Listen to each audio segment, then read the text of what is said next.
In this video, I'll cover how to move individual posts.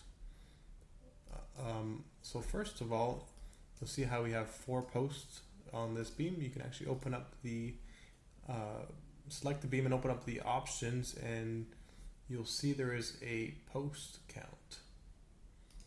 So if you select, if you increment that, you'll see that auto centers the post. If we wanted to move this individual post, you can simply select it, and on this bottom button here you can just go ahead and move it.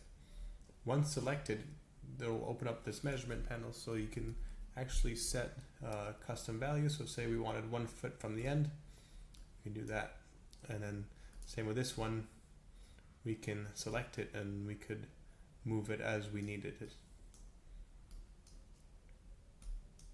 So that's pretty simple. That's how you move individual posts.